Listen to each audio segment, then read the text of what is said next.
Hello, everyone. Good day and welcome to WIF Academy. We understand that exams can be super stressful time of the year, especially now with so much being online, and we've curated this event so that we can help you as much as possible. To our panelists to just walk us through their experience with their respective courses and their experience also giving examinations. Can we move on, please, to the next slide? Um, Can we start with Shourya and Vrushal to give us insights on MORSE as with their experience with the course as well as the examinations? Sure, you want to start? Yeah, sure. So, I'm sorry, am I audible? Yes, you are. Yeah. So to start off with, I think Warwick Statistics Society has a wonderful collection of resources on their website, and it involves notes made by students who've excelled at certain modules. So it's worth checking out that website, which has been shown on the presentation slide. Something apart from that was the fact that I came across MIT OpenCourseWare, which is the MIT website for free undergraduate learning resources. So that really helped me in one of the modules, which was mathematical programming, because it's like all in-depth notes laid out from another university, and it gives you kind of another take into what the concepts are really. So that's also something you could probably apply in other modules, since they have a lot of free notes available on their website. So I'll just link that in the chat. Thank you, Shourya. Vrushal, anything you'd like to add?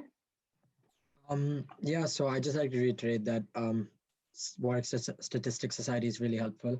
Another thing is that they have a lot of Facebook Messenger groups for different modules, different courses in all years, in fact, first, second, and third.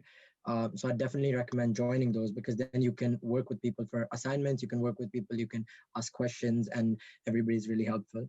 I think another really helpful tip is if you have seniors or if you know people on above years who are doing that, always be in touch with them, because they can really help you either with notes or just how to do certain questions. I think Namrata can verify that further. And yeah, other than that, always use the internet a lot, because I really felt that for math, especially math and stat modules in first year and second year, forums online really help to solve really theoretical questions. So yeah, just keep your lookout and ask questions, and even the lectures are actually really helpful. So just ask as many questions as you can, basically. Thank you. That is really good advice. Moving on to Gnyanda, if you could brief us a little bit on EPAIS and then a little further about PPE as well. Yeah, so I did face-to-face exams in year one and online in year two, so I have a fair idea of how those work and how different or similar they are. Now, for politics and philosophy as well, I guess you usually get options. Like, you have a lot of flexibility in your modules in terms of whether you want to give assessments or essays, unlike economics, where almost every module has an exam. So even for focusing specifically on exams, if you've taken a politics or a philosophy module where you have exams, and I've sort of asked my philosophy friends to verify this, they agree that when exams are online, lecturers are looking for a more critical perspective. You can get away with being a little descriptive when you're actually giving an exam, but given that it's online, they know you have all that information at the tip of your hands. They know that you can describe papers easily, they know you can describe points of view easily, but what they want to see is how critically or how much you can critically analyze them and bring your own point of view. So for essay questions, that is extremely, extremely important. On the economic side of things, it's fairly the same, because usually it involves a lot of maths or very technical theoretical models. They aren't going to change a lot, especially in second year or first year. It's very basic. So you don't really have to do anything differently. Just practice a lot of questions. You can find past papers online. There's a Warwick website where you can find old past papers. So use that and practice as much as you can for economics. Like Vishal said, one thing that is really helpful is to create study groups, especially for essay answers. You can collate, there's so many readings that you can do. So divide that between yourselves. Come together, share with each other what you've learned, what you've studied, and that way just makes your work a lot easier. In terms of lecture notes, that is something that a lot of people don't know. A lot of lecturers will put lecture notes on Moodle. So there'll be little folders with supplementary lecture notes, not your PPT slides. A lot of lecturers, especially in economics, do that. So that will help you find this like sort of list of everything that you basically need to know in a very nice form. And what I like to do is compile all of that into a PDF, all the lecture notes for a module. And during the online exam, if I don't understand a term or if I can't recall where it's from, I just search on that PDF document and I immediately go to the section where, the lecturer has spoken about it. So it really helps. Even if you don't have lecture notes, you might want to do that with your PPT slides if they're very detailed. And this is like a cheat trick that will help make exams easier for you. Okay. Thank you so much, Nanda. Nirmit, can we move on to the next slide, please? Here we have the links to all the resources that our panelists have recommended to be made use of, and we will also be putting the same onto the chat box. Do your respective departments have a 24-hour window? Nanda, if you could take this up for EPAIS and PPE. Right. So for politics, economics, the 24-hour window remains in terms of when you can access the exam. But from the moment you start the exam, you only have a 3-hour or like a 4-hour period to when you have to submit it. So it's not a 24-hour period to work on your answers. You just get a 3 to 4-hour window within the 24 hours, if that makes sense. It does. Thank That you.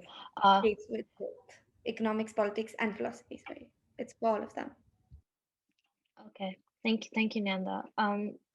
Can Vrushal or Shourya address this question with regards to MORSE, please?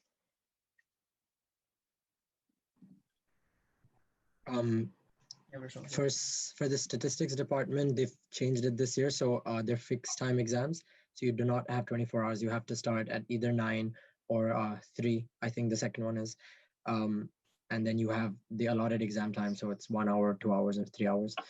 I think for econ, it, as Nanda said, it remained the same as last year. So you have any time between those 24 hours to do your exam. But for the exam, you'll only have the specific amount of time that the exam permits. And for math, I think it's the same as well. Okay, thank you so much. I'll just like to add, it's the same for Warwick Business School as well. So yeah. Yep. Thank you, Shourya and Vrushal.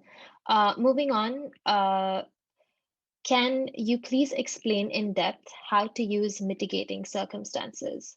So if any of our panelists have any experience using mitigating circumstances or know of anyone who has, we'd really appreciate if you could take up this question.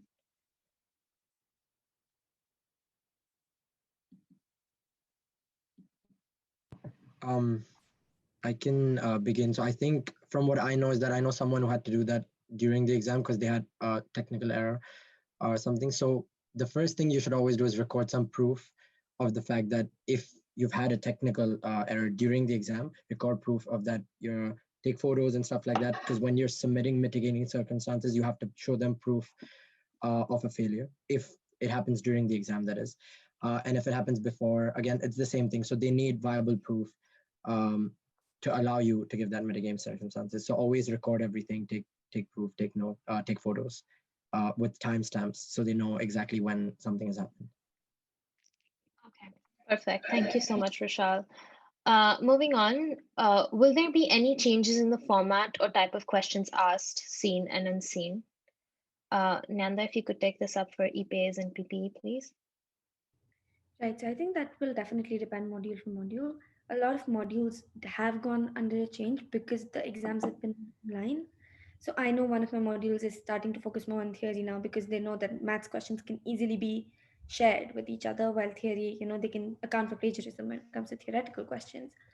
But I think the basic premise of the entire thing is that they have this, when it comes to essay answers, they have this fair idea of what exactly is an essay that has been pre-written and what's an essay that you've written in the allocated period of time according to your knowledge. So a lot of times people practice essays, it's a really good thing to do.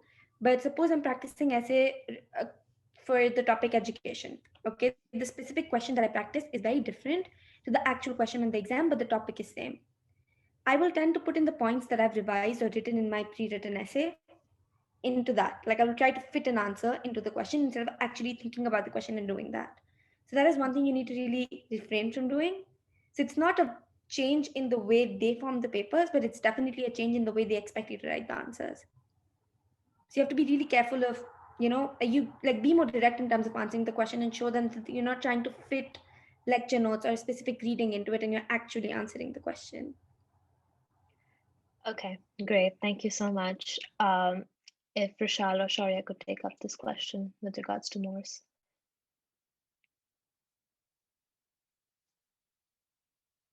Shourya, do you want to answer this? Or?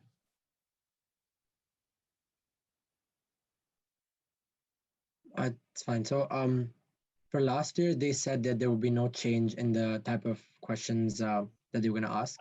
And if I remember correctly, there wasn't too much change as well. But obviously, you have to keep in mind that they also themselves are learning about online exams and trying to improve the way they do their exams. So it's a constantly learning process. And so the questions might slightly get tougher and accordingly. But at the end of the day, they're just trying to see how well you know the material that they've taught. So even though the questions might get slightly tougher, they're not going to be something completely different. And so if you do know the material well that they have taught, and they will keep you updated as to what they're doing. So some modules are changing in economics, some modules are changing from assessment to essays, but they will keep you updated as to what they're changing and how they're going to change it. So at the end of the day, I don't think it should be too much of a problem. Okay, perfect. Thank you so much, Vrushal. Moving on, the next question is, do you have any information on when will revision sessions be happening and how for your respective departments? I don't really think politics believes in revision lectures. It's really up to the lecturers whether or not they want to do it. They don't have a department standard for it. In economics, all revision lectures happen during the first 3 weeks of term 3. So you will be you probably, I mean, I already have it on my tabula, so all of you probably do too. So your tabula should now be updated with your revision sessions scheduled. Yeah, those will be lectures, no seminars. Okay, perfect. Um, any input from our MORSE panelists? I think like Gnyanda said, it actually depends on the lecture module leader, perhaps. And so for some of my modules, there are scheduled revision lectures, but for some of them, there aren't any. So really, it depends on the module leader. But as a group or as a whole module cohort, you can probably ask for or request for query solving or problem solving sessions with them in their office hours. So that really works out well. Okay, perfect. Thank you, Shourya. Our next question is, what type of referencing should be used and how detailed should be the referencing in an exam scenario? I can speak for economics and politics. They do not expect you to do any sort of academic referencing in your answers unless you're quoting someone directly. You need to write the author's name and the year. And in general, if you're talking about a specific person's model, or like, if you remember the name, it's fine, but you don't actually have to cite it. They don't need that from you unless it's like, if as long as it's an exam, they don't need any academic referencing from you. It's exactly like you would write an essay. Okay, perfect. Thank you, Nanda. Any such referencing needed for MORSE? For assignments as such, I think for business school, they follow Harvard referencing. And since it's been my first year of writing essays, that's the only thing that I'm quite aware about. Since mostly for assignments in MORSE during my last 2 years, we used to have mathematical questions that needed answering. So there wasn't any need of referencing as such required. Yeah. Okay, thank you. Moving on, do you have any schedule making or time management tips? How do we cope with modules that have closed deadlines or exam dates close to one another? If Nyanda could take up this one. And I think this year, I mean, with us, Warwick was really terrible at releasing the timetable. They always delayed it. This year, they've already given a very delayed time. So they're only releasing it in the week, like 2 weeks from now. You can probably expect that to be the final version, but it'll be too late to start your revision then. The way I'd suggest is the modules that you're more confident about, start revising them now because you're more likely to understand and grasp it right now and not forget it later. But once you have your exam timetable at hand, I'm pretty sure you guys are in university now. You can manage your time around it. Some tools that I really like using, there's this app called Notion. I think my entire life is on Notion. So I like using that. It really helps me organize my notes, keep myself organized, and keep a track of everything. Other apps that I know people use, if you're more simplistic, you might want to use Todoist. That's like an iPhone app. There's the Tree app. I don't know. It's like Forest something. It's a productivity app. So there are lots of apps that you can use. Online, just go onto your App Store or Play Store and look at productivity apps. Okay, perfect. Thank you, Nyanda. Do Shourya and Vrushal have anything to add to what Nyanda just said? Vrushal would like to go first. Yeah, sure. The way I like to structure my work assignments is that I like to have everything written in front of me every day when I sit to work. So I sort of have post-it notes and stuff like that in front of me, so I know what deadline is coming up when, what exam is and when, and that way I know what to prioritize first and what not to. So I tend to use that way, and it's worked for me so far. But I think it's about finding what fits for you, what works for you, and then sticking to it. If it's making a schedule on Excel, if it's making a schedule on Word, if it's using these apps, it try doing some try. I'm sure you guys know sort of what works for you or not. So really stick to that. But I would really suggest having everything in front of you every time you sit to work, because then you know what you have to do and what you can do later, and it sort of helps to arrange. So that would be my tip. Thank you. Shourya, anything you want to add? I'd just like to echo what Nyanda and Vrushal said, and specifically about different things work for different people. So it's all about experimentation, and obviously scheduling is key. Having a plan is of utmost importance. Personally, I've heard students use the Pomodoro technique, but there are several techniques which you can research and try and experiment. And finally you will get something that really strikes the balance. So it's all about being aware of the way that you need to work forward and work efficiently enough. Okay, thank you. Thank you I so actually much, want to Shourya. add something. Yeah, I sure. actually want to Please add go something on. for essays. If you have any essays due in, say, like I think May or whatever, like for the full modules, as a rule of thumb, something that has really helped me since year one is to start writing my essay at least 2 weeks before the deadline. So you start writing it. You don't have to be done with your research. You can do it simultaneously, but just start writing it. The more time you give yourself to write an essay, the better it becomes, rather than just writing it at one stretch, doing all your research first and then writing it. I think doing that simultaneously, and just as a rule of thumb, something that I've used is to start at least 2 weeks before. And if it's like a really long essay, really complex, if it's like 3,500 words, then you might want to start even earlier, maybe 4 weeks. Okay, perfect. Thank you, Nanda. Thank you for that. Our next question is, how important are first year exam results when it comes to applying for summer internships? And would we have to submit any transcripts term-wise? So if any of our panelists have experience with this, do kindly take up this. I think as long as all firms will ask you if you expected a 2-1, it quite frankly, a lot of degrees, I think MORSE is otherwise, but a lot of degrees at Warwick first year doesn't count towards your degree. So no matter what you get, you can technically always write that you're expecting a 2-1. But it's always good to actually have achieved a 2-1 in first year. So keep that as a name, because that, like, a lot of jobs, internships will rule you out if you don't have a 2-1. So try to keep that in mind. But I think I've only been with one firm which actually asked for my first year transcript. So firms don't usually ask for it, not unless you reach the background check stage, which is like after you've been given an offer. So I wouldn't really worry too much about it.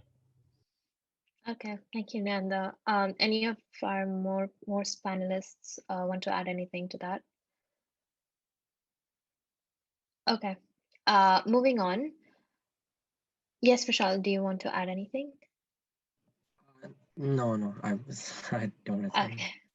Okay, moving on. Are there any modules that require one to prepare differently?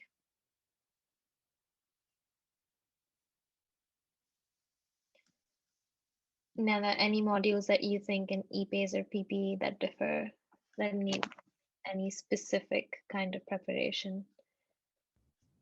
Not really. I think for economics, every module is different. So for every module, you have a very different type of lecture, a very different type of exam format. Like some module lectures will be very explicit about, okay, I'm not going to test you on theory and maths. I'm going to give you the option to choose which one you want to do. Right? Many lecturers won't give you that flexibility. In terms of politics, it's a department set standard. In your first year, you are going to get one essay question for all weeks of studying. That's 16 weeks, so that's 16 topics, and you only have to do 4 of them. That's the department standard in politics in year one. In year two, the department standard for politics is being, if so, you have 3 options. You either do the full essay, half exam, half essay, or full exam. If you're doing the full exam, you're going to answer 4 out of 16 questions. If you're doing half exam, half essay, you can answer two out of 16 questions. And if you're doing the full essay, then you don't have exams. So in politics, it's all very streamlined. It's what the department says that all modules follow. In economics, it's literally up to the lecturer. Okay, thank you so much. Can I handwrite or scan equations or graphs? Most students, do you have any input? I think that's all right for statistical modules. I remember last summer when I gave my second year exams, that is what we did in terms of answering those modules. But when it translates for economics modules, that changes considerably because you need to type in the equations. And as far as diagrams are included, I think Gnyanda, you might be able to correct me. You can scan your diagrams and then obviously place them on the Word document or the form that's provided. But for stats and maths, I believe you can put up handwritten solutions. Okay, thank you so much. Moving on, are past papers helpful and are the questions similar? Sorry, yes, I just Nanda, want to please. clarify for economics. If you have full mathematical questions, you can write them by hand and scan them. But if you're writing mathematical terms or equations in an essay or in a paragraph, then you can't do it. Then you have to type them out using math type. Okay, perfect. Thank you for clearing that out, Nanda. So as I was on our second question, the question was, are past papers helpful and are the questions similar?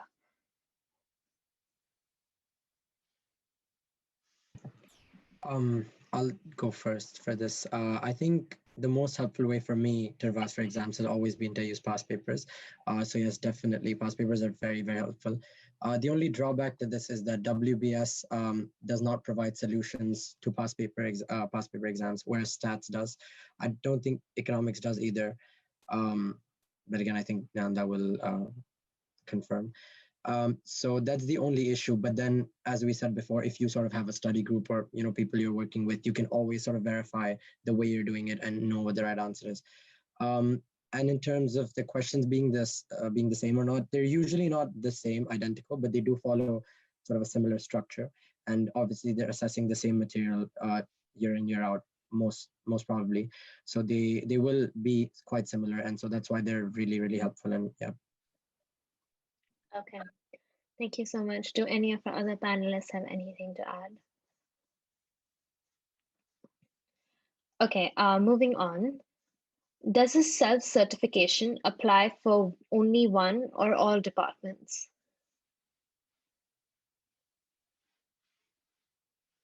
Nanda, if you could brief us on self-certification. The Warwick rule, it's a university-wide rule. I don't know if they've changed it for COVID because they've made it a lot easier to self-certify. But the Warwick generic rule was that in your self-certification period, which lasts for a week, any assessments that you have at all across any department, all of them will have to be extended. Okay, thank So you. you could have Thank you. 4 assessments in that 1 week, and all of them would you'll get an extension for all of them. Okay, perfect. That's good to hear. Thank you. The next question is how to approach the stats papers, any particular order of solving questions?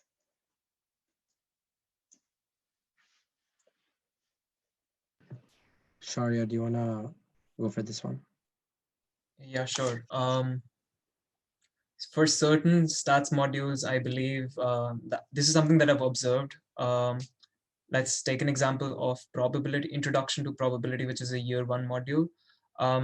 I believe and have observed in the past papers, there's a lot of theory, not theory in general, but definitions and proofs, which come as it is in the paper. Like they ask you questions as it is in the paper. Those are from the notes. So it's worth mentioning that one needs to practice and work out and refine skills on proofs and definitions, especially for stats papers. So an ideal strategy to go forward would be to understand how the paper is divided. Like each question would have a certain percentage of a theory question or a definition question. Um, but now that I've said that, I realize things have changed due to COVID, so it's not the case again. So Vrushal, if you want to continue, because everything would have changed, I believe. So in terms of particular order or not, again, what's worked for me in the past is I sort of just go through the paper, question 1, 2, 3, and try to solve it. But obviously last year, and because you're at home and it's online, it's really easy to sort of separate all the questions because you're writing on different sheets of paper and you have much more space on you. So I would really recommend that because you'll be under time pressure, especially in stats exams because they're fixed timed, sort of try and finish as many questions as you can early on, and then go back to the ones that you're struggling with and really arrange yourself during the day of the exam. So keep your room clear, keep space, and really sort yourself out because then you'll have to scan every single sheet of paper and upload it online. So yeah, it's really not, there's no sort of structure. It's different for every module, but it really helps to sort of arrange everything and then finish what you can first and then go back to the more difficult ones later, if that helps. Thank you, Vrushal. Thank you, Shourya. Our next question is, which WBS stats, eco or political modules would you recommend for next year?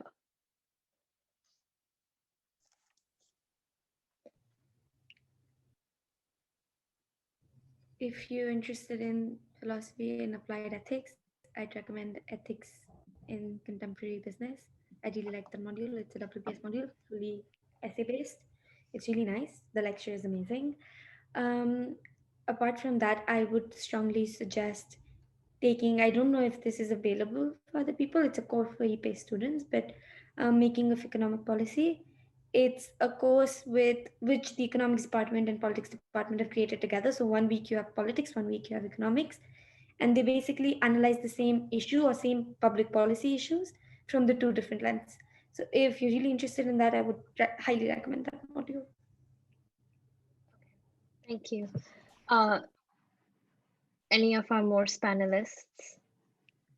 Yeah, I just wanted to add. So I'd spoken to a lot of previous alumni as well, and the one consistent advice I got was that they really enjoyed their time at WBS, studying WBS modules. This is more students saying that. And it's because WBS modules are very, very practical. They're, they really open you up to what's actually going to be there and what's in the real world. Whereas economics and math and even stats to a certain extent is very theoretical and much harder, but also like very theoretical that you can't really apply into the real world. So I definitely recommend looking over all the possible WBS modules that you have if you do have an option of taking that, especially in MORSE. And a particular model from this year in third module then this year that I would recommend is financial statement analysis. I think it's a really interesting module, really applicable in the real world. So yeah, if you're a second year or first year MORSE student, keep that in mind. And otherwise, just sort of scan through what's possible and highly recommend studying WBS modules. Okay, perfect. Thank you. Shourya, any recommendations? Yeah, so just like Vrushal said about WBS offering that practical outlook, a couple of modules that I chose this year involve the same aspects, which are the operational research side of it. So one of them is practice of operational research, which really introduces to you the important techniques and tools used by consultancies in tackling projects, which are real life projects. So that's worth taking. And it's a very practical module. Even the questions are quite practical based on a case study. So you really enjoy going through the module and obviously enjoy doing the assignments and obviously preparing for the exam. On the other hand, one of the other great picks would be Topics in Economic Theory, Part 1 and Part 2, which is it's a great combination if you're really interested in understanding what's happening all over in and around the world of finance, because some things are just we're just alienated about a lot of things that happen in the world of finance. And I think that module really breaks down to grassroots level about the things that happened quite a while ago and the things that are happening at the moment. So it gives you a very wide perspective and um, gives you an in-depth knowledge as well about the world of finance. So if you're really passionate about finance or interested in things like that, it's worth opting for. Okay. Our next question is, what are the best ways to prepare for essays, especially politics? So the first thing to keep in mind, like I've mentioned this before, practice your essays, send them to your lecturers. A lot of them will give you feedback. They can't give you very detailed feedback because that's not allowed, but they will give you generic feedback and might even indicate where in the marking scale your answer would lie and what you can do to improve it. From personal experience, try to be as technical and critical as you can. When I say that, I mean try to include models or papers they've referred to in the lectures, specific perspectives like that, and really go through, at least like in politics, in like you don't really have to prepare a lot of topics. You could prepare 5 topics and get away with it. So when you are preparing your topics, when you do it, just put in a lot of effort into each topic and make sure you do the further readings, you do the recommended readings, and you basically know a lot about whatever you want to write. And don't worry too much about it. It's like just keep the focus on answering the question and using as much information as you can from all the resources that they give you, and creating the most critical answer that you can. Try to avoid being very explanatory or descriptive. Okay, thank you so much, Nyanda. Thank you, Vrushal, Shourya, Nyanda, for answering our questions. I'll be starting with a question from one of our attendees, Andrea Elizabeth. She would like to ask, do you need to include a thesis statement in politics in exams like we do in essays? It's always a great idea to include thesis statements. So this is something that one of my politics lecturers this year has clearly told me. He's like, when you include a thesis statement, don't just say that this is the argument you're going to make. Break it down paragraph wise what you're going to write. First, that is going to clarify, like the lecturer will know, the examiner will know from the beginning what exactly they're looking forward to in the essay. They know the structure of your essay. Now the trick to this is you leave gap for the thesis statement in your essay. You write your entire essay and then go back and in the end write the thesis statement, if that makes sense. Because it's online, you don't have to physically leave a gap, but you just go back to your first paragraph and add a sentence in the end after you've written your essay, which basically summarizes your entire essay and the sections your argument has been divided into. This helps them understand what is coming ahead and they won't lose track of all the arguments that you're making. Okay, thank you so much, Nyanda. Moving on, Yukta Jain has a question. Yukta, would you be comfortable switching on your camera and your microphone to ask your question directly? Yeah, sure. My question is, how do you suggest we should prepare for Foundations of Finance as one of the optional modules?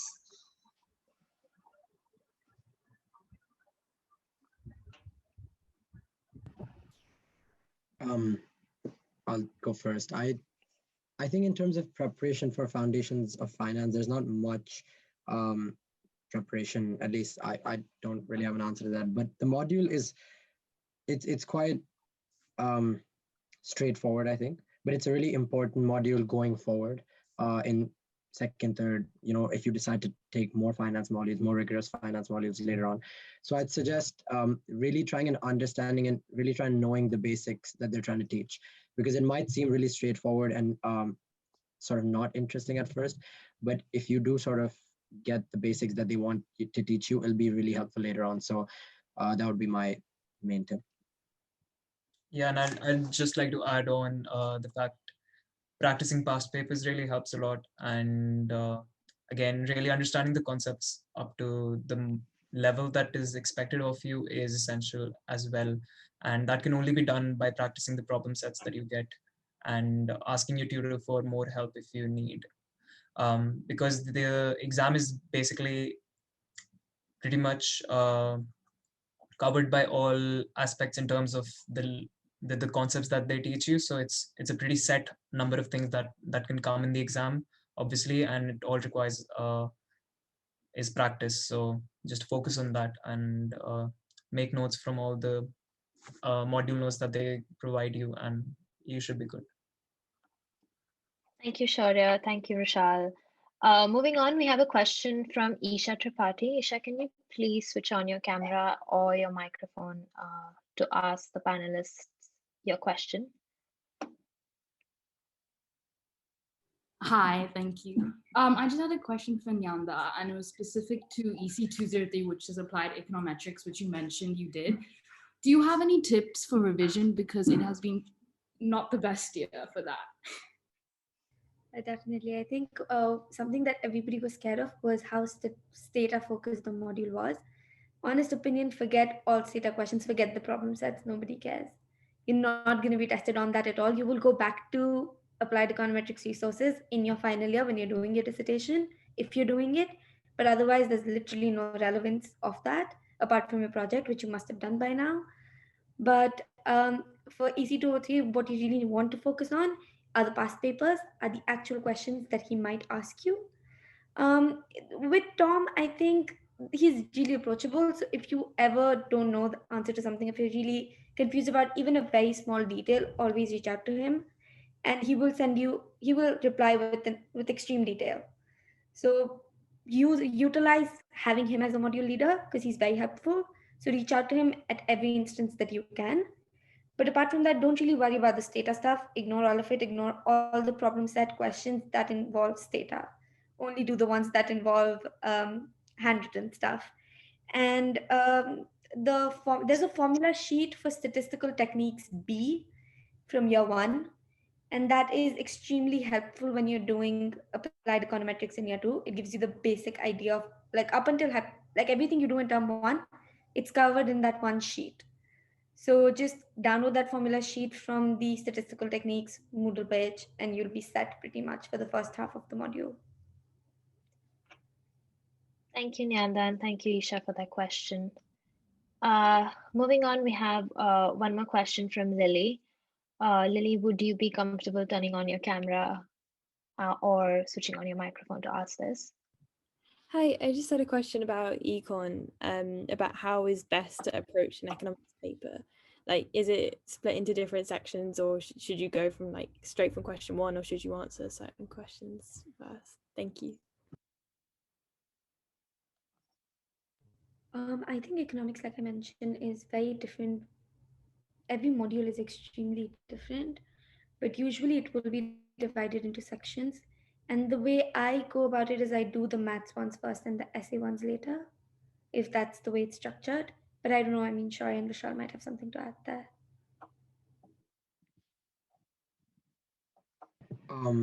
For me, I haven't had an econ exam where I had to do an essay in the exam.